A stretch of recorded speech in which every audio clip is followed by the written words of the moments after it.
SSC 2027 এবং 28 batch তোমাদের সবাইকে জানাই স্বাগতম। বোর্ডে তোমরা একটা কথা দেখতে পাচ্ছ, মাত্র 6টি এমসিকিউ করলে তোমাদের অসীম ধারা কমপ্লিট হয়ে যাবে।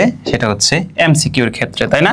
কয়টা এমসিকিউর কথা বললাম? মাত্র 6টি এমসিকিউর কথা। যদি তুমি 6টি এমসিকিউ বুঝতে পারো তাহলে আসলে এখানে কি ঘটবে? আসলে 6টি এমসিকিউ বুঝতে পারা মিন্স হচ্ছে 6টা টাইপের এমসিকিউ তুমি বুঝতে পারবে।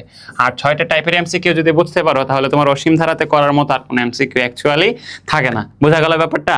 একটা এমসিকিউ দিয়ে তুমি যদি একটা টাইপ বুঝতে পারো তাহলে এরকম 6টা টাইপ বুঝতে তোমার কয়টা এমসিকিউ লাগবে? অবভিয়াসলি 6টা এমসিকিউ লাগবে। এবং প্রত্যেকটা এমসিকিউ দিয়ে কিন্তু ওই টাইপের যত রকম ভেরিয়েশন আছে সেটাও কিন্তু তুমি কভার করতে পারবে। সো আমরা কি কথা বলতে পারি না যে 6টি এমসিকিউ দিয়েই কিন্তু মাত্র তোমার সপ্তম অধ্যায়টা বা অসীম ধারা শেষ করা সম্ভব। হ্যাঁ, ব্যাপারটা কিন্তু উচ্চতর গণিতের ক্ষেত্রে প্রযোজ্য। হ্যাঁ, আচ্ছা, যা হোক, এখন কথা হচ্ছে যে ভাইয়া এই 6টা এমসিকিউ কোনগুলো এবং এগুলোর সমাধান কিভাবে কিংবা এগুলো কিভাবে পড়বো, তাই না? সো এই আজকের এই ভিডিওতে আমি তোমাদেরকে এই 6টা এমসিকিউ বা 6টা টাইপের এমসিকিউ সমাধানের মাধ্যমে কিভাবে অসীম ধারা কমপ্লিট করবা সেটা হচ্ছে আমি তোমাদেরকে পুরাটাই দেখাবো। এখন এইটা দেখার জন্য তোমাদেরকে ফার্স্ট যে কাজটা করতে হবে, ভিডিওটা একটা শেয়ার দিতে হবে। কেন শেয়ার দিতে হবে? শেয়ার দিতে হবে এই কারণে যেন এই সুবিধাটা তোমার অন্যান্য ফ্রেন্ডসরাও ভোগ করতে পারে, অর্থাৎ এমসিকিউ গুলোর সমাধান দেখে মাত্র 6টা এমসিকিউর মাধ্যমে অসীম ধারা শেষ করতে পারে।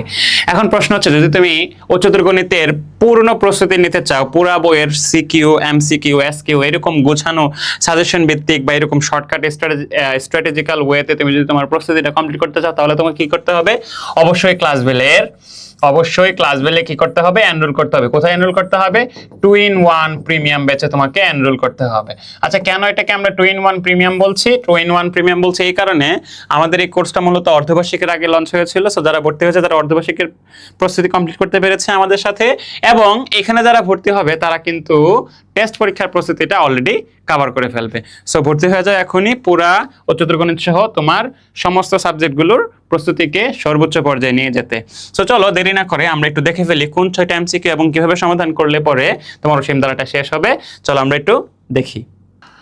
দেখো, সপ্তম অধ্যায় থেকে মাত্র 7টা এমসিকিউ আমরা করব। তো দেখো সেগুলো কি কি, মানে খুবই সহজ এবং এগুলোর মধ্যে আসলে সবগুলো চলে এসেছে। ঠিক আছে, তো প্রথম টাইপটাই হচ্ছে আমাদের সাধারণ পদ সংক্রান্ত। সাধারণ পদের আরেক নাম কি? সাধারণ পদের আরেক নাম হচ্ছে nতম পদ। সাধারণ পদের আরেক নাম কি? nতম পদ। ব্যাপারটা বুঝতে চেষ্টা করো। nতম পদ বা সাধারণ পদ হচ্ছে এমন পদ যেই পদ থেকে একটা অনুক্রমের প্রত্যেকটা পদ পাওয়া যাবে। সাধারণ পদ বা nতম পদ হচ্ছে এমন পদ যেই পদ থেকে অনুক্রমের প্রত্যেকটা বা ধারার প্রত্যেকটা পদ পাওয়া যাবে। ঠিক আছে, তো দেখো বলা হয়েছে এই যে এই একটা অনুক্রম দেওয়া আছে, এই অনুক্রমটার 20তম পদ বের করতে হবে। এখন এখানে একটা মজার টেকনিক বা টুইস্ট একটা আছে, দেখো তোমাদেরকে আমি বলি।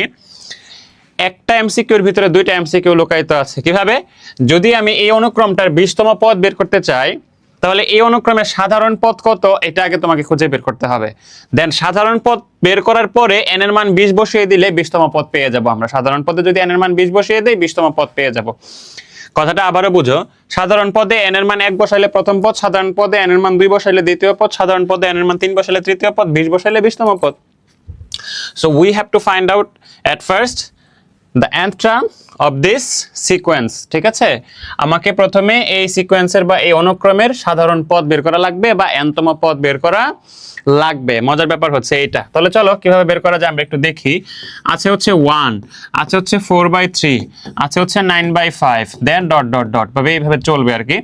এখন এই 1 এর নিচে আমরা মনে মনে 1 ভাগ আকারে ধরতেই পারি, এটা আছেও অবশ্য, তাই না? তাহলে 1/1 আমরা লিখতে পারি, দেন 4/3, দেন 9/5 dot dot dot dot dot. এবার একটু খেয়াল করো তোমরা ভাইরা, একটু খেয়াল করো।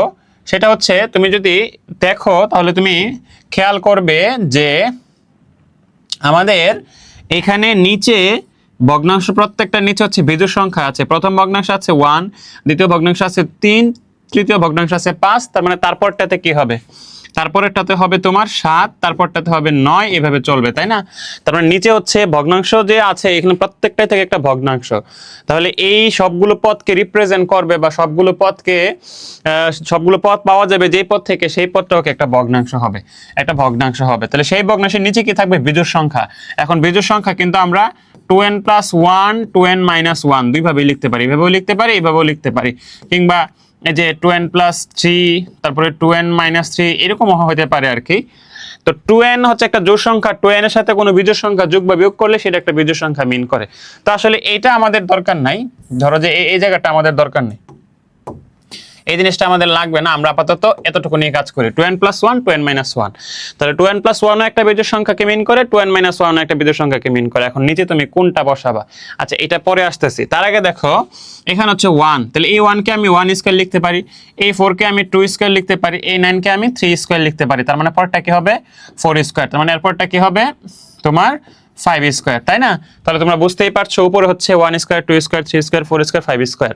তাহলে প্রথম পদে যদি n এর মান 1 ধরি তাহলে 1 স্কয়ার, দ্বিতীয় পদে n এর মান 2 ধরলে 2 স্কয়ার, তৃতীয় পদে n এর মান 3 ধরলে 3 স্কয়ার, তাহলে n তম পদে কি হবে n স্কয়ার। n স্কয়ার, উপরে আমরা n স্কয়ার পেয়ে গেলাম। এবার নিচে 2n প্লাস 1 হবে নাকি 2n মাইনাস 1 হবে, এটা হচ্ছে মজার বিষয়। তাহলে আমি বলছিলাম যে n এর মান 1 বসাইলে প্রথম পদ পাওয়া যাবে। তাহলে দেখো n এর মান যদি আমি 1 বসাই তাহলে n square is equals two 1 square is equals two 1 আসে। এবার আসো উপরে তো n স্কয়ার মানে 1 স্কয়ার সমান 1 আসছে, n এর মান 1 বসাইলে ভালো কথা। এখন নিচেও তো আমার এখানে প্রথম পদে দেখো, প্রথম পদে কি আছে 1/1, নিচেও তো 1 পাওয়া লাগবে। n এর মান 1 বসাই এটা থেকে 1 পাওয়া যায় নাকি এটা থেকে 1 পাওয়া যায়, একটু চেক করব আমরা। দেখো 2 ইনটু n এর মান 1 প্লাস 1, 2 কে 2 রেখে 3 হয়ে যাচ্ছে। সো প্রথম পদে আর নিচে আছে 1, কিন্তু এখানে চলে আসতেছে 3, সো এটা বসানো যাবে না, তাহলে আমি অবভিয়াসলি এটা বসাবো। তাহলে 2n মাইনাস 1, বোঝা গেল কথাটা? এবার একটু চেক দিব এটা হয়েছে কিনা। দেখো n এর মান তুমি 1 বসাও, n এর মান যদি 1 বসাও 1 স্কয়ারে 1, 2 একে 2, 2 থেকে 1 গেলে 1, তাহলে 1/1, এটা হচ্ছে আমাদের প্রথম পদ। তুমি n এর মান 2 বসাও, 2 স্কয়ারে 4, 2 দোকানে 4, 4 থেকে গেলে 3, তাহলে 4/3। দেখো মিলতেছে কিনা, 4/3 1/1, পরেরটাও মিলবে। তাহলে এই হচ্ছে আমাদের সাধারণ পদ। কার সাধারণ পদ? এটা হচ্ছে আমাদের এই অনুক্রমের সাধারণ পদ। কথা বুঝতে হবে, এই অনুক্রমটার সাধারণ পদ। কথা ক্লিয়ার? এখন বলেছে তোমাকে 20তম পদ কত, তাহলে একটা এমসিকিউ কিন্তু এখানেই হয়ে গেছে। সাধারণ পদ কত বের করা, সাধারণ পদ বের করার সিস্টেম আমরা শিখে গেলাম। এরপরে আসো 20তম পদ কত। তাহলে এই জায়গাতে যদি আমি n এর মান 20 বসাই দেই, n এর মান 20 বসাই দেই, তাহলে 20তম পদ পাওয়া যাবে। তাহলে 20 square divided by 2 into 20 minus 1, এটা করলে দেখবা 20 স্কয়ারে 400, 20 দোকানে 40, 40 থেকে 1 গেলে 39, 400/39 হচ্ছে অ্যান্সার। এটা হচ্ছে আমাদের অ্যান্সার। বুঝা গেছে কথাটা? তাহলে একইভাবে আমরা ভাইরা এটা বাদ দাও, মানে এই অংশটা বাদ দাও, এই জায়গাটা আসলে টাইপিং মিস্টেক। তো দেখো এটা একটা অনুক্রম দেওয়া আছে, এই অনুক্রমের তোমার কি চেয়েছে 13তম পদ চেয়েছে। তো সিম্পল, তুমি অনুক্রমের কি বের করবা? প্রথমে সাধারণ পদ বের করবা, সাধারণ পদ বের করে এখানে n এর মান 13 বসিয়ে দিলেই 13তম পদ পেয়ে যাবা। আচ্ছা এটা তো আরো সহজ, একদম সাধারণ পদ দিয়ে দিছে, জাস্ট বলছে তোমাকে u20, তাহলে n এর জায়গাতে দেখো এখানে ছিল n এর জায়গাতে দেখো কি আসছে 20 আসছে, তাহলে মানে 20তম পদ। তাহলে এখানে n এর জায়গাতে 20 বসাই যা আসবে সেটাই 20তম পদ। সিম্পল। তাহলে এটা হচ্ছে আমাদের প্রথম টাইপটা হচ্ছে সাধারণ পদ সংক্রান্ত। এখানে কিন্তু আমরা 3টা টাইপের এমসিকিউ করলাম। অনুক্রম দেওয়া থাকলে সাধারণ পদ কিভাবে বের করতে হয়, সাধারণ পদ বের করলে সাধারণ পদ দেওয়া থাকলে কিভাবে একটা নির্দিষ্ট পদ বের করতে হয়, আবার একটা অনুক্রম দেওয়া থাকলে সেটার কোন একটা পদ কিভাবে বের করব। তাহলে এই ক্ষেত্রে আমাকে 2টা কাজই করা লাগবে। তাহলে এখানে 3 ধরনের এমসিকিউ আমরা একটা এমসিকিউর মাধ্যমে বুঝে ফেললাম। ঠিক আছে? তারপরের এমসিকিউটা দেখো, অনুক্রমটির সাধারণ পদ কত। এটা তোমাদের হোমওয়ার্ক থাকবে, এটা তোমাদের হোমওয়ার্ক থাকবে তোমাদের জন্য, আসলে প্র্যাকটিস হিসেবে থাকবে। তা আমি একটু দেখিয়ে দিই এটা। দেখো জিনিসটা খুব সহজ, জিনিসটা খুবই সহজ। 1/3 2/3 9/11 8/9, তুমি এটা কিভাবে বের করবা? তুমি এটা কিভাবে বের করবা? তুমি মনে করো তোমার মাথায় টেকনিক খাটতেছে না, তুমি বুঝতেছো না যে কিভাবে তুমি আন্তম পদটা বের করবা। তোমাকে একটা টেকনিক আমি শিখাইয়া দেই, একটা টেকনিক আমি তোমাকে শিখাইয়া দেই। তোমাকে টেকনিকটা একটু দেখো। এই যে সাধারণ পদগুলো আছে না, অনেকগুলো 4টা সাধারণ পদ দেওয়া আছে অপশনে। তাহলে তোমাকে আমি শিখাইছি যে n = 1 বসাইলে প্রথম পদ, n = 2 বসাইলে দ্বিতীয় পদ, n = 3 বসাইলে তৃতীয় পদ পাওয়া যাবে। ঘটনা তো এই। তুমি এই সাধারণ পদগুলোর মধ্যে n এর মান 1 বসায় দেখবা কোনটার মধ্যে কোন সাধারণ পদটাতে 1 বসাইলে এটা পাওয়া যায়, 2 বসাইলে এটা পাওয়া যায়, 3 বসাইলে এটা পাওয়া যায়। চলো আমরা এটাতে একটু বসায়া চেক করি। প্রথমে n এর মান 1 বসাই, তাহলে 1 square divided by 1 square plus 2, 1 square মানে 1, 1 স্কয়ার মানে 1, 1 আর 2 মিলে হচ্ছে 3। তাহলে এটা পাওয়া গেছে। এখন একটা পাওয়া গেলেই খুশি হয়ে যায়ও না, কারণ এই 4টার মধ্যে n এর মান 1 বসাইলে অনেকগুলোতেই প্রথমটা পাওয়া যেতে পারে। তোমাকে অন্তত 2টা থেকে 3টা চেক দিতে হবে। তাহলে চলো n এর মান 2 বসাই, 2 স্কয়ার প্লাস 2, 2 স্কয়ার হচ্ছে তোমার 4, 2 স্কয়ারে 4, 4 আর 2 হচ্ছে 6, কাটাকাটি করলে 2 দোকানে 4, 3 দোকানে 6, এই যে 2/3, এই যে 2/3। তার মানে এখান থেকে আমি n এর মান 1 বসাইলে এটা পাচ্ছি, এখানে n এর মান 2 বসাইলে এটা পাচ্ছি, n এর মান 3 বসাইলে এটা পাচ্ছি। So this is the answer technique. বোঝা গেছে? আর তুমি যদি এটা সিম্পলি করতে চাও তাহলে তোমাকে যেটা করতে হবে 1/3 এই 2/3 এর সাথে 2 গুণ করতে হবে, তাহলে 4/6, আর 9/11 যা আছে তা 8/9 এর সাথেও 2 গুণ করতে হবে। এবার তুমি এটা মিলাইতে পারবা, ঠিক আছে? আর তুমি যদি টেকনিক করতে চাও তাহলে এইভাবে করতে পারবা। ওকে, একটি অনুক্রমে এতে দেওয়া আছে প্রথম 12টি পদের সমষ্টি। এটা আমাদের টাইপ 1 এর অন্তর্ভুক্ত। জিনিসটা বুঝতে চেষ্টা করো। একটি অনুক্রমের n তম পদ হচ্ছে এই যে এটা, n তম পদ হচ্ছে এই যে এটা দেওয়া আছে, তাই তো? এখন বলছে প্রথম 12টি পদের সমষ্টি ও প্রথম 6টি পদের সমষ্টির পার্থক্য কত। তাহলে আগে আমরা তো অনুক্রমটা বের করা লাগবে, আগে তো আমাদেরকে অনুক্রমটা বের করা লাগবে, তাই না? তাহলে দেখো un সমান সমান বলা আছে 1 minus minus 1 to the power n divided by 2। তাহলে 1 বসাবো প্রথম পদের জন্য, 1 minus minus 1 to the power 1 divided by 2। এই পুরাটা জিনিস, এই জিনিসটা তুমি ক্যালকুলেটর হুবহু তুলবা, তুলে ইকুয়াল দিবা, দেখবা তোমাকে কি ফলাফল দেয়। তোমাকে ফলাফল দিবে 1, ঠিক আছে? দেন u2 তুমি বের করবা 1 মাইনাস মাইনাস 1 টু দি পাওয়ার 2, এর জায়গাতে 2 বসাবো ডিভাইডেড বাই 2, দেখবা চলে আসবে 0। দেন u3 বসাবা 1 minus minus 1 to the power 3 divided by 2, দেখবা 1 আসছে। u4 বসাবা 1 minus minus 1 to the power 4 divided by 2, আবার 0। তুমি বুঝতেই পারছো 1 0 1 0 এরকম আসবে। তাহলে অনুক্রমটা un ইজ ইকুয়ালস টু কত হবে? 1 0 1 0 1 0 এরকম চলবে, ঠিক আছে? এখন মজার বিষয় দেখো, এই যে প্রথম দুইটা পদের সমষ্টি কত? প্রথম দুইটা পদের সমষ্টি হচ্ছে 1 মানে 0। প্রথম দুইটা পদ কত? 1 আর 0, 1 আর 0 কে যোগ করলে কত হবে? 1 হবে। তাহলে এখানেও যদি একটা চিন্তা করি, এখানে একটা জোড়া আছে, এখানেও কি আছে? একটা জোড়া আছে। এই জোড়ার মান কত? 1। এই জোড়ার মান কত ভাই? এই জোড়ার মান হচ্ছে আমাদের 1। তাহলে ভাই দেখো এখানে একটা জোড়া আছে, এখানেও একটা কি আছে? জোড়া আছে। এই জোড়ার মান কত? 1। তাহলে প্রথম 12টি পদের সমষ্টি, কথা বুঝো। তাহলে 12টা পদ নিলে এরকম জোড়া তৈরি করা যাবে কয়টা? 6টা। দেখো 1 0 নিয়ে একটা, 1 0 নিয়ে একটা, 1 0 নিয়ে একটা, পরে 1 0 নিয়ে একটা, আর পরে 1 0 নিয়ে একটা, এরপরে 1 0 নিয়ে একটা। তাহলে 12টা পদের মধ্যে কয়টা জোড়া করা যাবে? 12টা পদের মধ্যে জোড়া করা যাবে 6টা। প্রতি জোড়া থেকে 1 করে পাইলে 6টা জোড়া থেকে 6 পাওয়া যাবে, তাই না? একইভাবে 6টি পদ, তাহলে 2টা পদ থেকে একটা জোড়া, 2টা পদ থেকে একটা জোড়া, 2টা পদ থেকে একটা জোড়া, তাহলে 6টা পদ মিলে কয় জোড়া? 3 জোড়া। 3 জোড়া থেকে কত পাচ্ছি আমরা? 3। তাহলে 3 × 1 3, তাই না? তাহলে প্রথম 12টি পদের সমষ্টি হচ্ছে 6, প্রথম 6টি পদের সমষ্টি 3, তাদের পার্থক্য 6 - 3 = 3। This is the answer. Clear? এবার আসো একটা মজার জিনিস এখানে অল্টারনেটিভ হিসেবে দেওয়া আছে তোমাদের কাছে, জিনিসটা বুঝতে চেষ্টা করো। 2 - 2 + 2 - 2 + 2, মানে +2 - 2 +2 - 2 এরকম একটা অনুক্রম আর কি দেওয়া আছে। তোমার কাছে 2n + 1 সংখ্যক পদের সমষ্টি চেয়েছে। 2n প্লাস প্রথম 2n + 1 সংখ্যক পদের সমষ্টি। তো ঘটনাটা এখানে দেখো, এই যে এখানেও তাকাও, +2 - 2, তাই না? একটা জোড়া হয়। এগুলো রিপিট হচ্ছে বারবার, এই জন্য এগুলোকে আমি জোড়া বলছি আর কি। +2 - 2 এরপরটাও কি হবে? এখানে হবে একটা 2, তাহলে এটা একটা জোড়া হবে, ঠিক আছে? তাহলে দেখো প্রতি এক জোড়ার মান 0, কারণ +2 - 2 মিলে 0, +2 - 2 মিলে 0, +2 - 2 মিলে 0। ঘটনাটা বুঝো। 2n + 1 কি একটা বিজোড় সংখ্যা? তোমাদের আমি বলছি না আগের এমসিকিউটাতে তো বলছি 2n + 1 2n - 1 একটা বিজোড় সংখ্যা। তো এই 2n + 1 এর মধ্যে এটা তো একটা বিজোড় সংখ্যা, মনে করো এটা সমান সমান 30, সরি এটা সমান সমান 31, এটা সমান সমান মনে করো 31। 2n + 1 মানে হচ্ছে ধরো 31, তাহলে একটা 31 একটা বিজোড় সংখ্যা যেটাকে 2n + 1 দ্বারা আইডেন্টিফাই করা হচ্ছে। তাহলে এই যে দেখো 2n + 1 = 30 + 1, তাহলে আমি কি তুলনা করলে আমি কি বলতে পারবো না? আমি যদি কম্পেয়ার করি আমি কি এই কথা বলতে পারবো না যে 2n একটা জোড় সংখ্যা, 2n = 30 আর 1 সমান এই যে এটা কাটাকাটি হয়ে যাবে, তাহলে 2n = 30 আসবে। তাহলে এই যে 2n বাদ দিলে এই যে 1 থাকে, এটা কোন পদটা থাকে? এটা তো একদম লাস্টের বিজোড় অবস্থানের পদটা থাকে। প্রথম 30টা পদ, তারপর হচ্ছে 31তম পদ, তাই না? প্রথম 30টা পদ, তারপর হচ্ছে 31তম পদ। তাহলে এই যে 2n + 1 এর মধ্যে এই 2n হচ্ছে জোড়, 2n হচ্ছে জোড় সংখ্যা, আর এটা হচ্ছে +1 দিয়ে এটাকে বিজোড় করে দিচ্ছে। এখন এই +1 যে অতিরিক্ত +1টা এটা কততম পদটা যুক্ত হয়েছে? এটা হচ্ছে একদম সর্বশেষ পদটা যুক্ত হয়েছে, তাই না?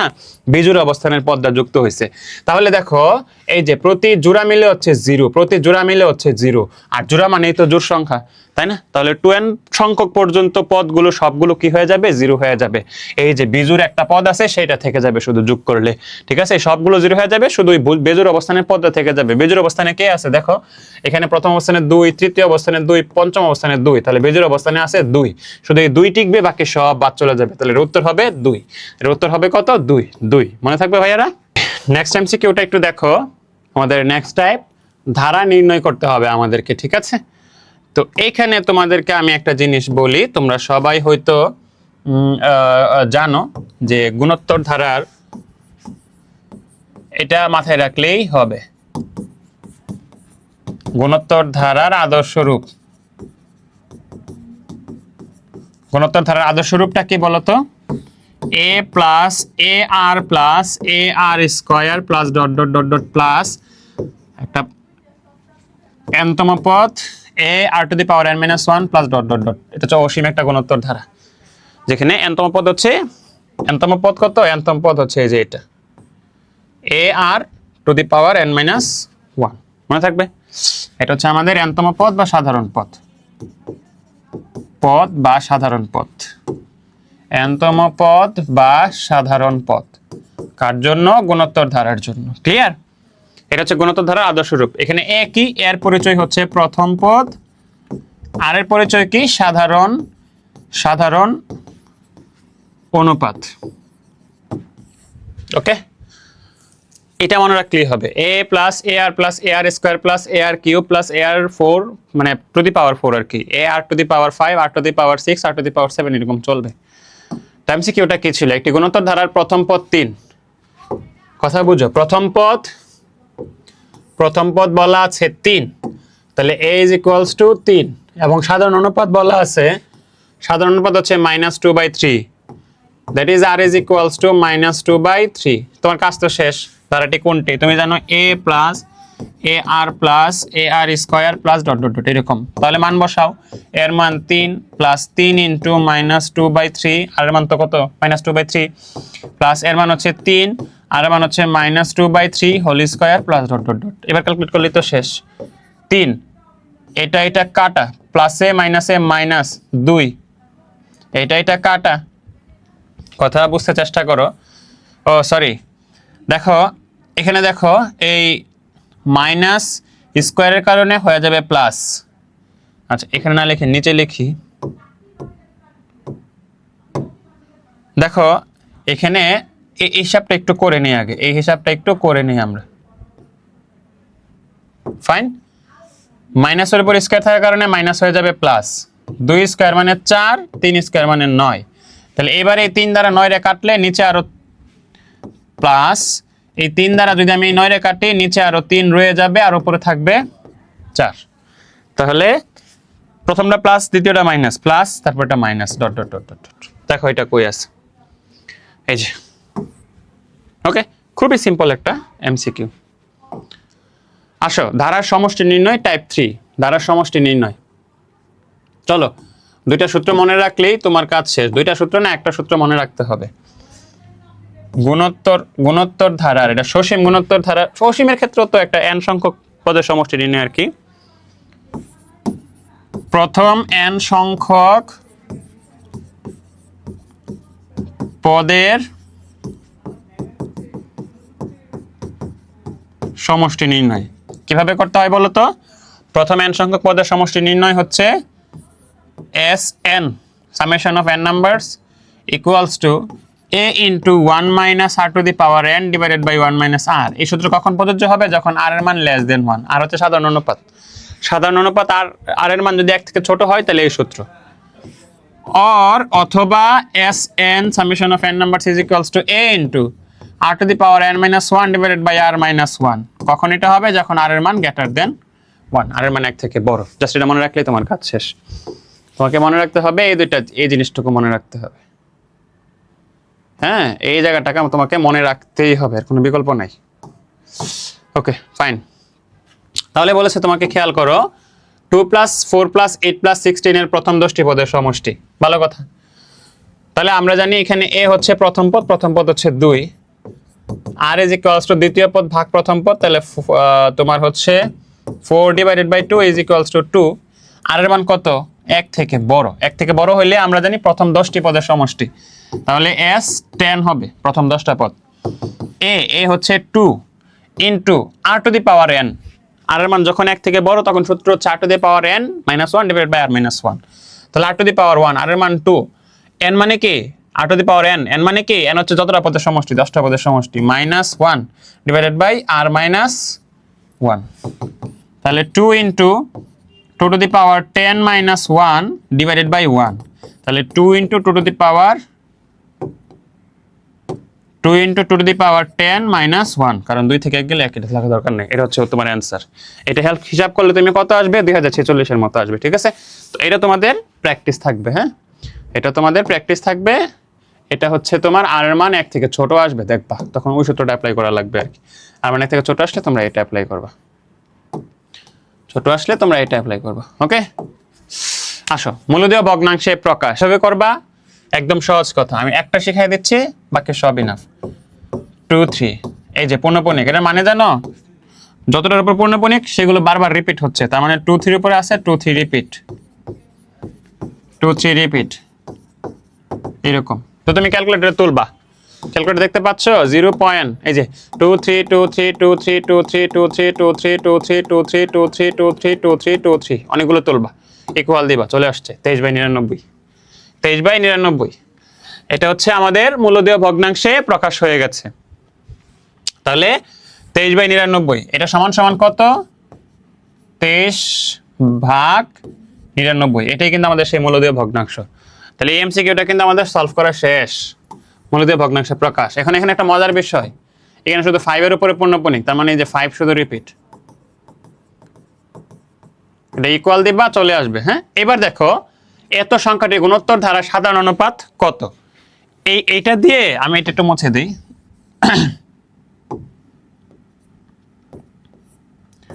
এটা দিয়ে একটা গুণোত্তর ধারা তৈরি করা যায়। হ্যাঁ, এবং সেই ধারার সাধারণ অনুপাত নির্ণয় করেছি। গুণোত্তর ধারাটা কিভাবে তৈরি করবা দেখো, গুণোত্তর ধারা তৈরি করবা কেমনে? এই যে 0 পয়েন্ট, যেগুলো রিপিট হবে, ধরো যে 2 3 রিপিট অথবা 2 4 5 রিপিট, তাহলে প্রথম রিপিটেশন মানে কি 2 4 5 তিনটেই নিতে হবে। তাহলে এখানে 2 3 রিপিট, তাহলে 2 3 নিব, প্রথম রিপিটটা নিব, প্লাস দিব। প্রথম রিপিট ব্যবহার করা শেষ, 0.00, দুটোর জায়গাতে 0 দিয়ে দিব। এবার আমরা দ্বিতীয় রিপিটেশনটা নিব, 2 3 প্লাস দিয়ে দিব। প্রথম আর দ্বিতীয় ব্যবহার করা শেষ, তাহলে প্রথম আর দ্বিতীয়র জায়গাতে 0। তারপর আমরা তৃতীয়টা নিব, তৃতীয় রিপিটেশনটা, এইভাবে চলবে। তো এটা একটা গুণোত্তর ধারা।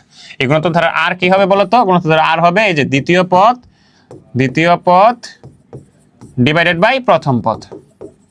কত আসবে? 0.01, শেষ। এখানে দুইটা এমসিকিউ আমরা সলভ করে শিখে গেছি একটা জিনিস দিয়ে, কিভাবে আমরা মূলদীয় ভগ্নাংশে নিব আর কিভাবে আমরা সাধারণ অনুপাত বের করব ধারা বানায়া। একদম সহজ। আসো, অসীমতক সমষ্টি নির্ণয়। আমরা এবার শিখব কোন একটি ধারার অসীমতক সমষ্টি কিভাবে বের করা যায়। তো দেখো, আমি একটা সূত্র লিখে দিচ্ছি অসীমতক সমষ্টির, এক সূত্রে সব সমাধান। একটা সূত্র শিখবা, একদম সব সমাধান। অসীমতক সমষ্টি,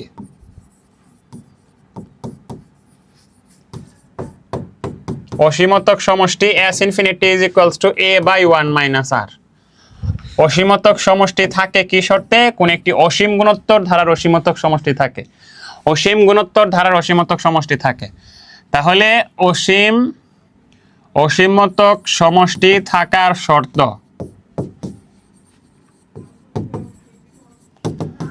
হচ্ছে modulus r less than 1, or এটা মানেই হচ্ছে -1 less than r less than 1। That is r এর ভ্যালু -1 থেকে বড় এবং 1 থেকে ছোট হইতে হবে, তবেই এই অসীম গুণোত্তর ধারার অসীমতক সমষ্টি থাকবে অথবা থাকবে না। আর যদি অসীমতক সমষ্টি থাকে তবে অসীমতক সমষ্টির সূত্র হচ্ছে a by 1 minus r। এ হচ্ছে প্রথম পদ, আর হচ্ছে সাধারণ অনুপাত। তোমরা সবাই সেটা জানো, ওকে। তাহলে একটা সূত্র লিখলাম, কাজ শেষ। একটি গুণোত্তর ধারার প্রথম পদ বলা আছে, এই যে প্রথম পদ বলা আছে এটা, এবং অসীমতক সমষ্টি বলা আছে এই যে এটা। ঠিক আছে, তাহলে কি কি বলা আছে? a বলা আছে, s ইনফিনিটি বলা আছে, s ইনফিনিটি বলা আছে। তাহলে আমরা জানি s infinity is equals to a by 1 minus r। S ইনফিনিটির মান বলা আছে 4/9, এর মান বলা আছে 1/3 1 মাইনাস আর। তো এখান থেকে আর এর মান বের করতে পারবো না, এমন কেউ আসো? এমন তো কেউ নাই। তাহলে এখানে 4 গুণ হবে এটার সাথে, তাহলে 4 একে 4 মাইনাস 4 আর 1/3 গুণ হবে 9 এর সাথে, 1/3 9 দ্বারা গুণ করলে এখানে হবে 3। তাহলে 4 আর যদি এই পাশে নাও 4, এই 3 এই পাশে আনলে -3 হবে, আর মাইনাসের 4 আর ওই পাশে নিলে প্লাসের হয়ে যাবে। তাহলে 4 থেকে 3 গেলে 1 4 আর, তাহলে r ইজ ইকুয়ালস টু 1/4। শেষ, কাজ শেষ। এবার এটা তোমাদের জন্য প্র্যাকটিস রইল।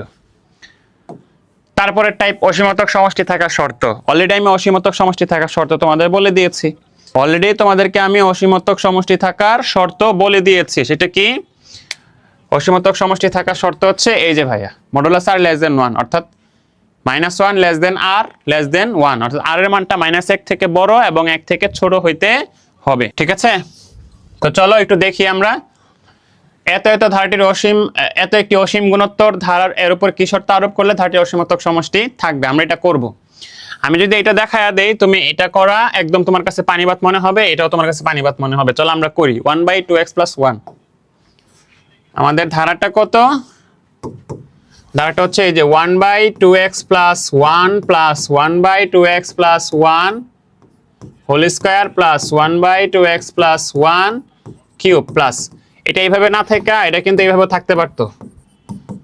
2x + 1 inverse 1, 2x + 1 inverse 2, 2x + 1 inverse 3 plus dot dot dot, কারণ এই পাওয়ার 3 টোটালি -3 পাওয়ার মানে মাইনাস হিসেবে থাকে আর কি, তোমরা সবাই জানো। আচ্ছা যাই থাকুক, এখানে দেখো সিম্পলি, একদম সিম্পলি যে কাজটা আমরা করব, আমরা সাধারণ পদ না, সাধারণ অনুপাত বের করব। সাধারণ অনুপাত r ইজ ইকুয়ালস টু, দেখো কি আসে, এই যে দ্বিতীয় পদ হচ্ছে 1/2x + 1 হোল স্কয়ার, প্রথম পদ হচ্ছে 1/2x + 1, তো কাটাকাটি করলে কি থাকবে? 1/2x + 1ই থাকবে। ঠিক আছে? মনে করো এই পুরোটা মান হচ্ছে x স্কয়ার, এটা হচ্ছে x, তাহলে উপরে x স্কয়ার নিচে x, কাটাকাটি করলে কি উপরে x একটা থেকে যাবে না? ওকে। এবার শর্ত কি? -1 লেস দেন r, r মানেই তো আমাদের এটা, -1 less than 2x + 1 less than 1, আর এর মান 1 থেকে -1 থেকে বড় এবং 1 থেকে ছোট হইতে হবে। তাহলে দেখো কেমনে বের করবা। তুমি প্রথমে এতটুকু অংশ নিয়ে কাজ করবা। হ্যাঁ, তাহলে কি -1, দেখো -1 লেস দেন 1/2x + 1, কথা বুঝতে পারতেছো? এবার দেখো এটাকে আমি উল্টাবো, x এর সাথে শর্ত বের করব না, তাহলে x হচ্ছে নিচে, ভগ্নাংশের নিচে চলে গেছে, x এর উপর তুলতে গেলে বিপরীত করতে হবে, বিপরীত করলে এই অসমতা চিহ্ন পরিবর্তন হয়। -1 এর বিপরীত করলে -1ই, বিপরীত করলে চিহ্ন পরিবর্তন হয়ে লেস দেন হয়ে যাবে গ্রেটার দেন, আর এটাকে উল্টাই দিলে কি হবে? 2x + 1 হবে। বুঝলাম? এবার আসো, এই +1 কে যদি আমি সাইড চেঞ্জ করে দিলে কি হবে? -1 হবে। এই পাশেরটা এই পাশে আসলে -1 হবে, যদিও এটা অসমতা তো হয় না, কিন্তু তোমাদেরকে সহজভাবে বোঝানোর জন্য এটা আমি করছি। গ্রেটার দেন 2x, -1 কি? -2, গ্রেটার দেন 2x। তো বুঝো 2 দ্বারা যদি এই পাশে আর এই পাশকে ভাগ করে দিই, 2 দ্বারা ভাগ করলে -2 কে 2 দ্বারা ভাগ করলে -1, আর 2x কে 2 দ্বারা ভাগ করলে x, তাহলে -1 হচ্ছে হাটা কার দিকে? -1 এর দিকে। তাহলে -1 বড়, কার থেকে বড়? x এর থেকে বড়, তাহলে x কি -1 থেকে ছোট, তাহলে সিম্পলি আমরা বলতে পারি x লেস দেন -1। -1 যেহেতু কি x থেকে বড়, তার মানে x -1 থেকে ছোট, তাহলে x লেস দেন -1। এটাকেই জাস্ট এমনি উল্টাই লিখছি আর কি। তাহলে আমাদের প্রথমটা বের করা শেষ। এবার আসো দ্বিতীয়টা। এখন দ্বিতীয়টা কেমনে বের করব জানো? দ্বিতীয়টা বের করব এই যে প্রথম দুইটা নিয়ে, তারপর হচ্ছে দ্বিতীয় দুইটা নিয়ে, এই যে এই দুইটা নিয়ে আবার আমরা কাজ করব। ঠিক আছে? তাহলে কাজ করো। 1/2x + 1 লেস দেন 1, তাহলে তুমি বিপরীতকরণ করে দিবা, যেহেতু নিচে x চলে গেছে, তাহলে 2x + 1, 2x + 1/2x + 1 কে উল্টাইলে কি হবে? 2x + 1 divided by 1, divided by 1 তো লেখা লাগে না, বিপরীতকরণ করলে চিহ্ন পরিবর্তন হয়, তাহলে লেস দেন হয়ে যাবে গ্রেটার দেন, আর 1 উল্টাইলে 1ই থাকবে। এই +1 এর পাশে গেলে কি হবে?